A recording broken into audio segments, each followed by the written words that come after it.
Good morning students. Shri Ratanlal Kanwarlal Patni राजकीय स्नातकोत्तर महाविद्यालय किशनगढ़ के YouTube channel CCE Raj Kishangarh पर आप सभी का स्वागत है।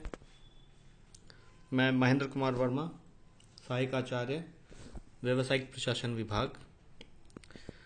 स्टूडेंट्स, आज हम इस वीडियो में बीकॉम पार्ट सेकेंड के अंतर्गत बिजनेस मैनेजमेंट के paper second fundamental of entrepreneurship उद्यमिता के आधारभूत तत्व में हम आज डिस्कस करेंगे। या आज हमारा जो व्याख्यान है वो है आर्थिक सामाजिक वातावरण की उद्यमिता विकास में भूमिका एवं सामाजिक वातावरण के घटक एवं उद्यमिता का विकास। स्टूडेंट्स, जो पहला जो टॉपिक है आर्थिक ऑब्लिक सामाजिक वातावरण की उद्यमिता विकास में भूमिका, इसको हम दो चरणों में डिवाइड करके अध्ययन करेंगे। इसमें पहला जो चरण है वह है आर्थिक वातावरण के घटक और दूसरा जो चरण होगा वो होगा सामाजिक वातावरण के घटक एवं उद्यमिता का विकास। तो जो पहला जो घटक है या पहला जो चरण है आर्थिक वातावरण के घटक एवं उद्यमिता का विकास, उसके अंतर्गत हम डिस्कस करेंगे। आर्थिक वातावरण से हम जो समझते हैं किसी भी देश की जो आर्थिक नीति या उसकी जो प्रणाली है उद्यमियों के लिए कार्य करने की जो दशाएं हैं, आर्थिक दशाएं हैं, जो कर नीतियां हैं या जो अर्थव्यवस्था की संरचना है, इन सभी को एक आर्थिक वातावरण, किसी भी देश के आर्थिक वातावरण में इन सभी घटकों को शामिल किया जाता है। तो उसमें जो पहला जो बिंदु है वो है आर्थिक प्रणाली। स्टूडेंट्स, प्रत्येक देश की एक आर्थिक प्रणाली होती है। जैसे पूंजीवादी प्रणाली जिसमें जो मानी जाती है वो हमेशा स्वतंत्र मतलब इंडिपेंडेंट व्यवसाय प्रणाली मानी जाती है, क्योंकि उसके अंतर्गत जो उद्यमी होते हैं उन्हें कार्य करने की स्वतंत्रता ज़्यादा होती है। इस प्रणाली का जो मैक्सिमम जो यूज़ होता है वो जैसे अमेरिका में आपने देखा होगा, इसमें पूंजीवादी जो प्रणाली है उसका अमेरिका जैसे विकसित देश में बहुत ज़्यादा प्रयोग होता है। साम्यवादी देशों में निजी क्षेत्र में उद्यमिता पनप नहीं पाती है, मतलब वहाँ बहुत सारे हर्डल्स होते हैं जो इकोनॉमिक जो प्रणाली होती है उसके अंतर्गत। तो उसके अंतर्गत जो उद्यमी है उनको इतना विकास का साधन नहीं मिलता। इसलिए हम कह सकते हैं कि जो पूंजीवादी जो प्रणाली होती है वो उद्यमियों के लिए बहुत ज़्यादा सुगम होती है। स्टूडेंट्स, भारत में 1951 में समाजवादी समाज की संरचना का लक्ष्य रखा गया था, क्योंकि भारत में डेमोक्रेटिक एक देश है भारत, तो उसके अंदर समाजवादी समाज मतलब समाज के लिए मैक्सिमम काम करने की बातों को तवज्जो दी गई थी। इसके अंतर्गत गरीब जनता को लक्ष्य रखकर देश की नीतियां बनाई गई थी ताकि देश आर्थिक असमानता को समाप्त कर सके। साथ ही देश में मिश्रित अर्थव्यवस्था को भी अपनाया गया, जिसमें देश में सार्वजनिक, निजी, सहकारी एवं संयुक्त सभी क्षेत्रों में उद्यमिता का विकास हुआ। 2000 बहुत से ऐसे आंकड़े हैं जिसमें हम समझ सकते हैं कि उद्यमिता का भारत में अच्छा खासा विकास हुआ है और इसमें बहुत सी संभावनाएं भी बाकी है। दूसरा जो इसका बिंदु है वो है अर्थव्यवस्था की दशा, कि किसी भी देश में वहाँ की अर्थव्यवस्था की क्या दशा है। विकसित अर्थव्यवस्था में उद्यमिता का विकास तीव्र गति से होता है, जबकि अल्प विकसित अर्थव्यवस्था में उद्यमिता का विकास बहुत धीमा होता है। विकासशील अर्थव्यवस्था की अपनी विकास की गति एवं स्थिति ही उद्यमिता की गति को निर्धारित करती है। तो स्टूडेंट्स, जैसे आप देख सकते हैं कि इसमें तीन तरह की अर्थव्यवस्था की दशाएं आई है, विकसित, अल्प विकसित और विकासशील। तो भारत की जो अर्थव्यवस्था है वो विकासशील अर्थव्यवस्थाओं में गिनी जाती है।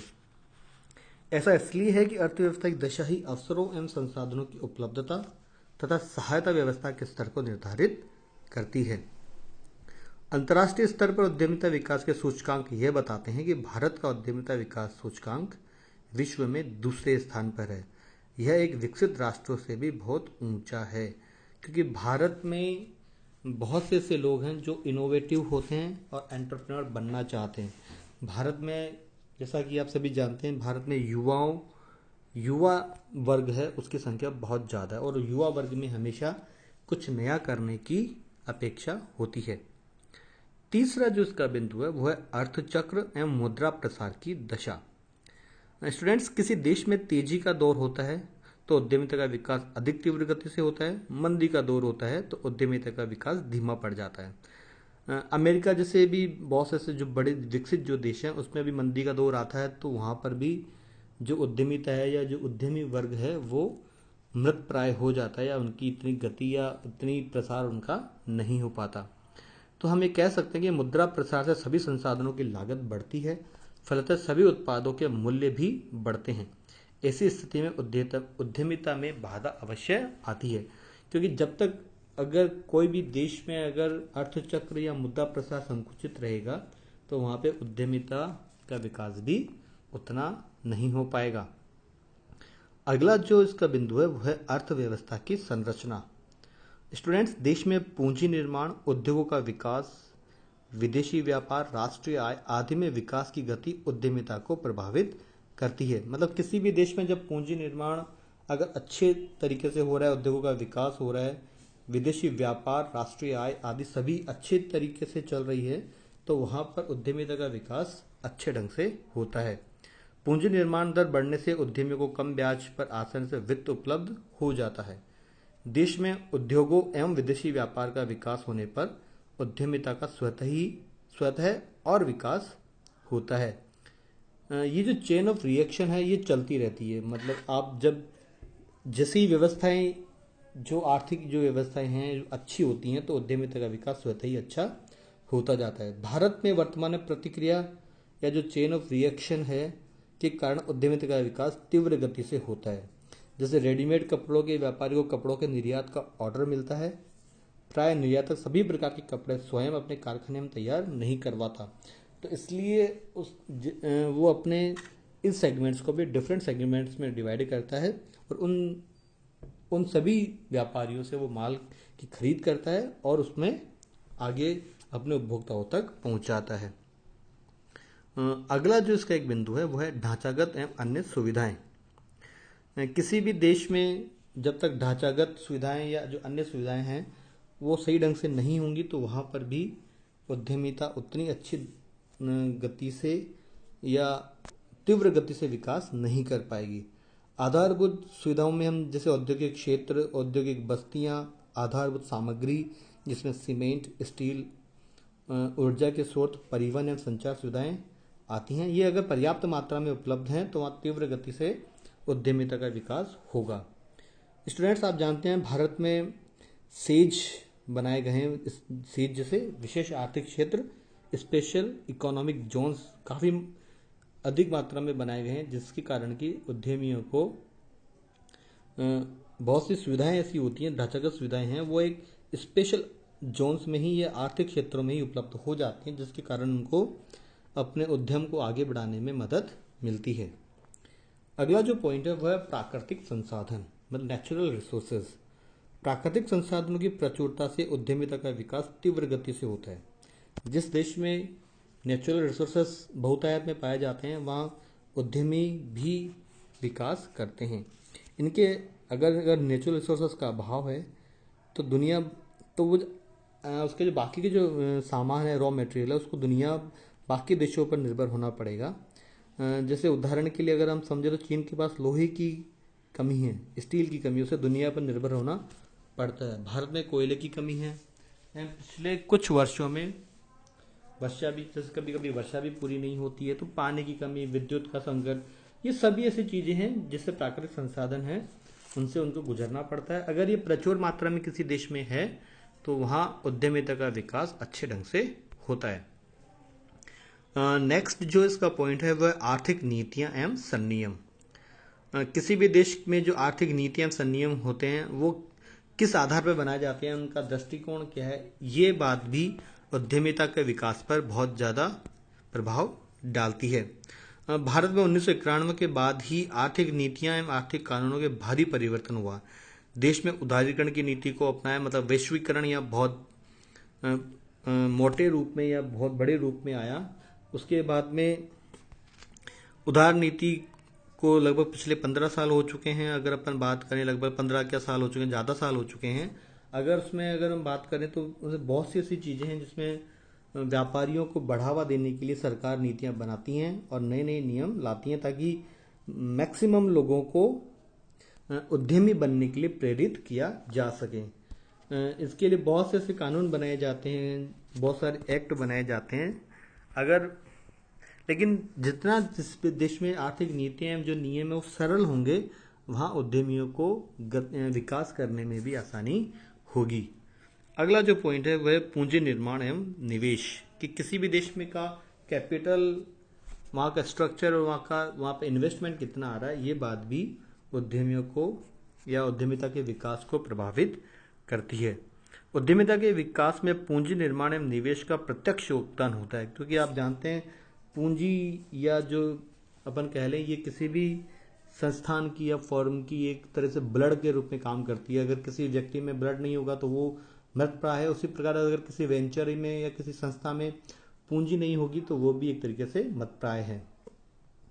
तो इसके लिए देश में क्या क्या व्यवस्थाएं हैं, ये भी एक उद्यमी को उद्यमिता की ओर प्रेरित करती है कि अगर व्यवस्थाएं अच्छी हैं तो उद्यमी प्रेरित होते हैं, और अगर पूंजी निर्माण उतना नहीं है, निवेश उतना नहीं आ रहा है, तो कोई भी व्यक्ति वो उद्यमी बनने के लिए अग्रसर नहीं होता। अगला जो पॉइंट है वह ग्राहकों के स्वैच्छिक खर्च हेतु उपलब्ध राशि, कि किसी भी प्रत्येक देश में हर एक आदमी की पर कैपिटा जो एक परचेजिंग कैपेसिटी होती है या उसका जो खर्च करने की जो एक राशि होती है वो एक हर देश में अलग अलग होती है। जैसे कि अपने भारत की बात करें तो यहाँ लोग बाग बचत को ज़्यादा तवज्जो देते हैं या स्वैच्छिक खर्च को इतनी तवज्जो नहीं दी जाती है। तो यहाँ पे प्रत्येक व्यक्ति की जो आय है उसका एक जो भाग होता है आवश्यकता की पूर्ति के लिए खर्च किया जाता है। शेष राशि में से कुछ राशि भविष्य के लिए बचत करती है, और फिर भी कोई राशि अगर बच जाती है तो वो अपनी आवश्यकताओं के अतिरिक्त जो भी आवश्यकताएं हैं उसके ऊपर वो खर्च करता है। इसे ये अपन स्वैच्छिक खर्च तो उपलब्ध आय कहते हैं। ऐसी राशि प्राय मौज, शौक, आराम एवं विलासिता के लिए खर्च की जाती है। जिस देश के लोगों के पास ऐसी राशि अधिक होती है उस देश में मौज, शौक, आराम, विलासिता के उद्योगों का विकास तीव्र गति से होता है। जैसे कि अपन बात कर ले hotel, restaurant, shopping mall, luxuries car, scooters, motorcycles, कपड़े, घरेलू उपकरण आदि, ये सब जो चीजें हैं वो एक उसकी आवश्यकता के अतिरिक्त जो भी उसकी विलासितापूर्ण जो लाइफ उसको जीने के लिए अगर वो प्रेरित होता है तो उनके ऊपर वो खर्च करता है। लास्ट जो पॉइंट है इसमें वो है अन्य आर्थिक घटक। आर्थिक वातावरण के अन्य घटक जैसे आपूर्तिकर्ता, श्रम शक्ति, श्रम संघ, प्रतिस्पर्धी संस्थाएं, कर संरचना आदि उद्यमिता के विकास को प्रभावित करते हैं। उचित मूल्य एवं शर्तों पर संसाधनों की आपूर्ति करने वाले आपूर्तिकर्ता उपलब्ध होते हैं तो नए ही नहीं विद्यमान उद्यमियों को भी सुविधा होती है। अच्छे कर्मचारी एवं सकारात्मक सोच वाले श्रम संघ भी उद्यमियों को राहत पहुंचाते हैं। अगर श्रम संघ बार बार कोई अपनी मांगों को लेकर अगर हड़तालें करते हैं, धरने प्रदर्शन करते हैं, तो जो उद्यमी होते हैं वो उतने उत्साही नहीं होते नया वेंचर शुरू करने के लिए, और विद्यमान जो उद्यमी है वो भी कार्य करने के प्रति अपना साहस नहीं दिखाते। स्टूडेंट, सभी तथ्यों से स्पष्ट होता है कि आर्थिक वातावरण के सभी घटकों का उद्यमिता के विकास पर प्रभाव होता है। ये सभी घटक उद्यमिता के विकास में महत्वपूर्ण भूमिका निभाते हैं। नेक्स्ट जो अपन इसका जो चरण है या इसका जो बिंदु है वह है सामाजिक वातावरण के घटक एवं उद्यमिता का विकास। पहले जो हमने पढ़ा वो आर्थिक वातावरण था, यह है सामाजिक वातावरण के समाज के अंतर्गत जो व्यवस्थाएं हैं या जो दशाएं हैं वो उद्यमिता के विकास को किस तरह से प्रभावित करती है। सामाजिक वातावरण के घटक भी उद्यमिता के विकास को प्रभावित करते हैं। विभिन्न रिसर्च वर्क्स में ये निष्कर्ष निकला है कि सामाजिक वातावरण सदी ही उद्यमिता के विकास में महत्वपूर्ण भूमिका निभाता है। अगर हम इनसे बिंदुओं में बात करें तो जो सबसे पहला जो बिंदु है वह है जातीयता से जन्म। मतलब भारत में जैसे कि आपको पता है कि 4 वर्ण व्यवस्था यहाँ प्रचलित थी, तो जो उन वर्ण में जो व्यक्ति जन्म लेता था वो उसी के अनुसार कार्य करता था। तो जो एक वर्ण जो था वैश्य वर्ण, वही लोग अधिक मात्रा में या बहुतायत की मात्रा में व्यापार करते थे। बाकी अन्य जो वर्ण थे वहाँ के लोग इसमें या तो आते नहीं थे या उन्हें आने भी नहीं दिया जाता था। भारत में उद्यमियों का जन्म एवं विकास जातीयता से प्रभावित रहा है। इसका कारण यह है कि भारत में सदियों तक वर्ण व्यवस्था प्रचलित थी। जैसे कि वैश्य समुदाय जाति के जो लोग थे वही उद्यमिता को अपनाते थे।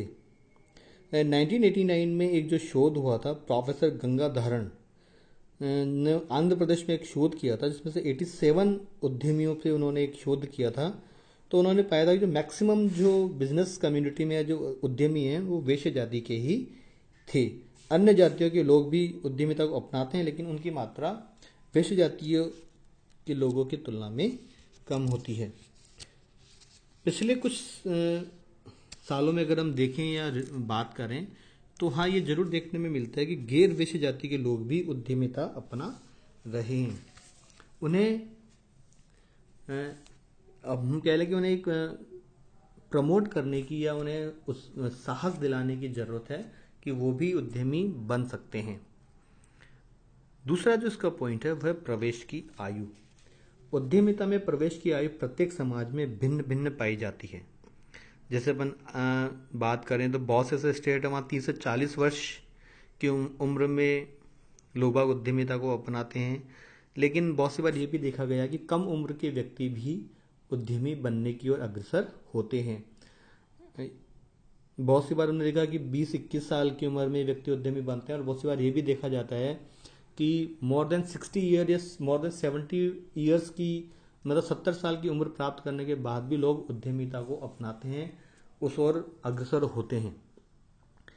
तीसरा है पारिवारिक पृष्ठभूमि, कि आपके परिवार की पृष्ठभूमि क्या है। अगर आप ऑलरेडी एक बिजनेस फैमिली से बिलोंग करते हैं तो आप उद्यमी बनने की ओर ही अग्रसर होते हैं, लेकिन अगर आपका background family background business community से नहीं है तो आपको बहुत सी अड़चनें आती हैं समाज के अंतर्गत इस उद्यमी की ओर बढ़ने के लिए। परिवार की पृष्ठभूमि का उद्यमिता के विकास में महत्व बहुत अत्यधिक महत्व होता है। व्यावसायिक परिवार में जन्म लेने वाले लोगों की तुलना में नौकरी छोड़कर उद्यमिता अपनाने वाले लोगों की संख्या अधिक होती है, क्योंकि जो मैक्सिमम जो व्यावसायिक घराने हैं, मैक्सिमम उद्यमी उन्हीं घरानों में से आते हैं। नौकरी पेशा जो परिवार हैं वो बहुत ही कम ऐसे परिवार हैं, नौकरी पेशा परिवार, जिनके बच्चे या उन परिवारों में जन्म लेने वाली संतानें उद्यमी बनने की ओर अग्रसर हो। अगला जो पॉइंट है वह परिवार की संरचना, कि आपके फैमिली का स्ट्रक्चर क्या है।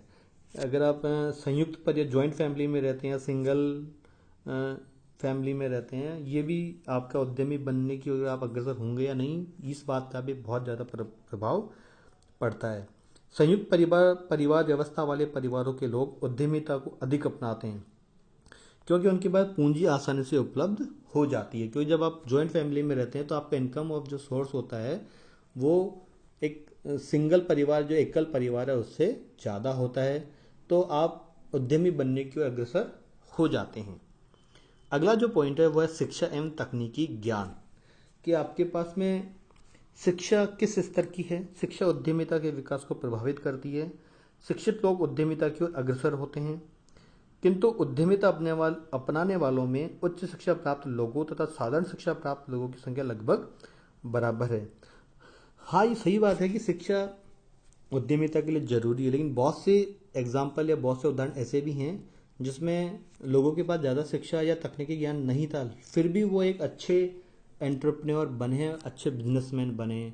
ऐसे उदाहरण अपने समाज में ढेरों हैं। उन उदाहरणों से हमको प्रेरणा लेने की जरूरत होती है।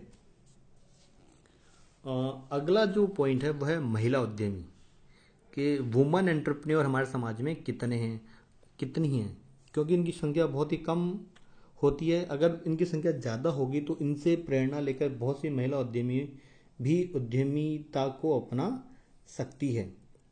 अगला जो पॉइंट है वह प्रवासी उद्यमी, के अपन ये कहते हैं कि भारत में एक कहावत हमेशा प्रचलित रहती है कि रोटी के लिए माटी को छोड़ना पड़ता है। मतलब बहुत से लोग काम के लिए या अपनी नौकरी के लिए या अपनी व्यवसाय के लिए अपना जो शहर है ये अपना जो वतन है, अपना जो ज़िला है, अपना स्टेट है, उसको छोड़कर दूसरे स्टेट में जाते हैं। इसके लिए राजस्थान के मारवाड़ी समुदाय, जो कि आप जानते हैं बहुत ज़्यादा फेमस है।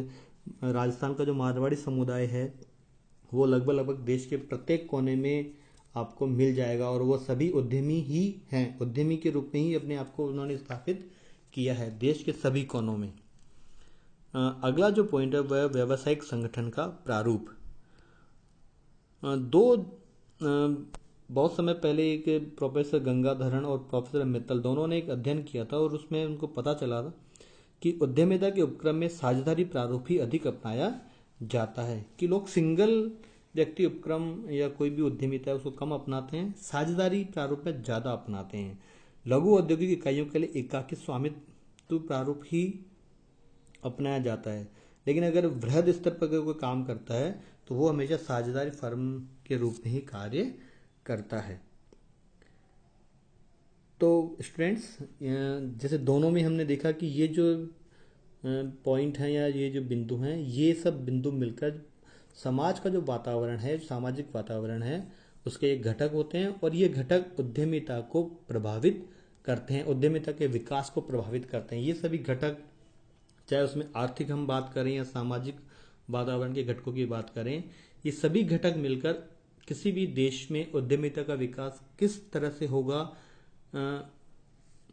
उसमें कितने लोग इन्वॉल्व होंगे, या उनके लोगों की आगे की भविष्य क्या होगा, ये सभी घटक डिसाइड करते हैं या निश्चित करते हैं। तो आज के वीडियो में इतना ही। आपको ये वीडियो कैसा लगा हमें ज़रूर बताएं, और हमारे YouTube चैनल CCE राजकिशनगढ़ को ज़रूर सब्सक्राइब करें, ज़्यादा से ज़्यादा लाइक करें और शेयर करें। धन्यवाद।